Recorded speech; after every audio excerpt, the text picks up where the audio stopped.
السلام علیکم ورحمۃ اللہ وبرکاتہ۔ پیارے بچوں، کیسے ہیں آپ سب؟ امید کرتی ہوں ٹھیک ہوں گے۔ ارکان ایمان کے پہلے حصے میں آپ نے اللہ پر ایمان، فرشتوں پر ایمان اور کتابوں پر ایمان اچھے سے سمجھ لیا۔ اب ہے آپ کی کتاب کا صفحہ نمبر 8، رسولوں پر ایمان۔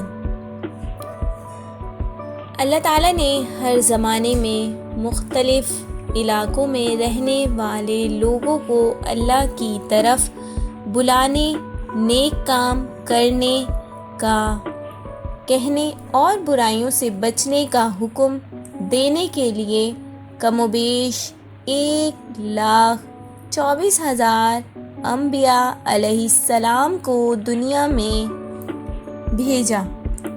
رسولوں پر اللہ کی طرف سے رہنمائی وحی کے ذریعے ملتی ہے۔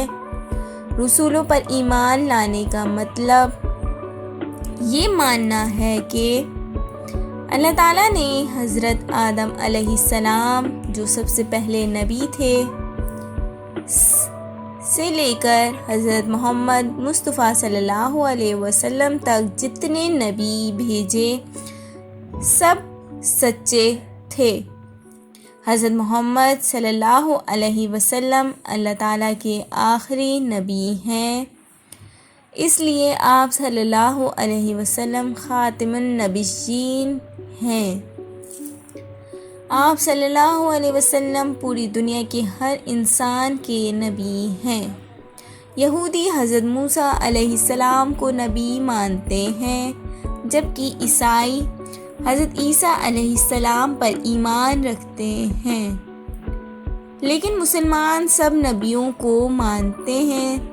تمام نبی انسان تھے۔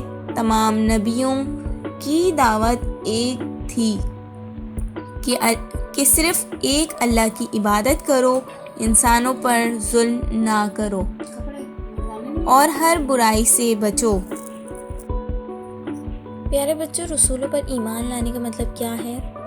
اللہ تعالیٰ نے ہر دور میں جو وہاں کے علاقوں میں رہنے والے لوگ تھے جو کہ گمراہ تھے، اللہ کے راستے پر نہیں تھے بلکہ بتوں کی عبادت کیا کرتے تھے، یا پھر کسی بھی طرح کی گمراہی میں مبتلا تھے، انہیں اللہ کی طرف بلانے کے لیے، نیک کام کرنے کا کہنے کے لیے اور برائیوں سے بچنے کا حکم دینے کے لیے کم و بیش کتنے انبیاء کرام بھیجے؟ 1,24,000 انبیاء کرام کو دنیا میں بھیجا تھا۔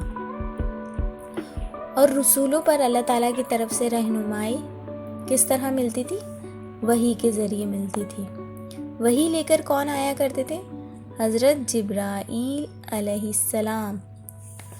رسولوں پر ایمان لانے کا مطلب یہ بھی ماننا ہے کہ اللہ تعالیٰ نے حضرت آدم علیہ السلام سے لے کر ہمارے پیارے نبی حضرت محمد مصطفیٰ صلی اللہ علیہ وسلم تک جتنے بھی نبی بھیجے وہ تمام کیا تھے؟ سچے تھے۔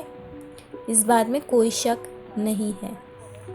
حضرت محمد مصطفیٰ صلی اللہ علیہ وسلم اللہ تعالیٰ کے آخری نبی تھے، یعنی کہ ان کے بعد کوئی نبی نہیں آئے گا۔ اس لیے آپ صلی اللہ علیہ وسلم کو کیا کہا جاتا ہے؟ خاتم النبیین۔ آپ صلی اللہ علیہ وسلم صرف مسلمانوں کے ہی نہیں بلکہ پوری دنیا کے ہر انسان کے نبی ہیں۔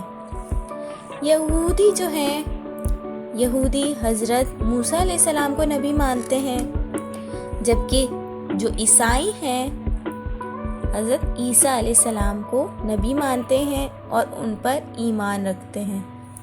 لیکن مسلمان جو ہے نا، جو ہم ہیں، نبی پاک صلی اللہ علیہ وسلم کی امت، ہمارے لیے یہ لازم ہے کہ ہم نہ صرف نبی پاک صلی اللہ علیہ وسلم کو بلکہ تمام نبیوں کو، مسلمانوں پر یہ فرض ہے کہ تمام نبیوں کو مانیں اور ان پر ایمان رکھیں۔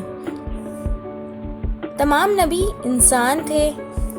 تمام نبیوں کی دعوت ایک تھی کہ صرف اللہ ہی کی عبادت کرنی چاہیے اور اس کے سوا ہمیں نہ کسی کی عبادت کرنی چاہیے اور نہ ہی کسی کو خدا ماننا چاہیے، اور انسانوں پر ظلم نہیں کرنا چاہیے اور ہمیں ہر طرح کی برائی سے بچنا چاہیے۔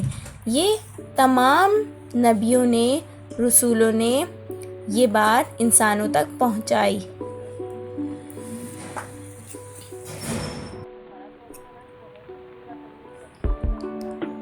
تقدیر پر ایمان۔ تقدیر پر ایمان کا مطلب یہ ہے کہ اللہ تعالیٰ کی مرضی کے علاوہ کچھ نہیں ہو سکتا۔ اس کے حکم سے ہی اس دنیا کا نظام چلتا ہے۔ انسانوں کے نفع اور نقصان کا مالک اللہ تعالیٰ ہے۔ اللہ تعالیٰ اس دنیا کے ایک ایک ذرے کا علم رکھتا ہے، اور جو کچھ ہو رہا ہے یا آئندہ ہوگا سب کا علم رکھتا ہے۔ آخرت کے دن پر ایمان۔ آخرت پر ایمان رکھنے کا مطلب یہ یقین رکھنا ہے کہ یہ کائنات ایک دن ختم کر دی جائے گی، اور اس دن کو قیامت کا دن کہا جاتا ہے۔ قیامت کا دن ایسا ہوگا کہ اس دن یہ زمین، آسمان، چاند، سورج اور ستارے سب کچھ ختم کر دیا جائے گا۔ کوئی جاندار زندہ نہیں رہے گا۔ تمام انسانوں کو موت آ جائے گی، اور موت کے بعد تمام انسان دوبارہ زندہ کیے جائیں گے تاکہ ان سے اچھے اور برے کاموں کا حساب لیا جا سکے۔ سب انسانوں کو حساب کے لیے جمع کیا جائے گا۔ اگر انسان کے نیک اعمال زیادہ ہوں گے تو اللہ تعالیٰ اسے جنت عطا کریں گے۔ وہ لوگ جنہوں نے زندگی برے کاموں میں گزاری ہوگی وہ جہنم میں جائیں گے۔ جنت میں داخل ہونے کے لیے مسلمان ہونا ضروری ہے۔ غیر مسلم کو جنت میں داخل ہونے کی نعمت نہیں ملے گی۔ پہلے تقدیر پر ایمان پر آ جاتے ہیں۔ تقدیر پر ایمان ہونے کا مطلب یہ ہے کہ ہماری زندگی میں جو کچھ ہو رہا ہے وہ اللہ تعالیٰ کی مرضی سے ہو رہا ہے، اور اس کی رضا کے بغیر اس دنیا میں کچھ بھی نہیں ہو سکتا۔ اسی کے حکم سے اس دنیا کا نظام چل رہا ہے۔ انسانوں کا اگر نفع یا نقصان ہے کسی بھی چیز میں تو اس سب کا مالک بھی اللہ تعالیٰ ہے۔ ہمیں یہ نہیں سوچنا چاہیے کہ ہمیں فائدہ ہوا ہے تو اب ہم اللہ تعالیٰ کا شکر ادا کریں گے، اور اگر نقصان تو اللہ تعالیٰ سے ہم گلہ کریں۔ ہر چیز کا مالک اللہ تعالیٰ ہے، اور وہ ہر چیز سے واقف ہے، اس لیے ہمیں ہر حال میں اللہ تعالیٰ کا شکر ادا کرنا چاہیے۔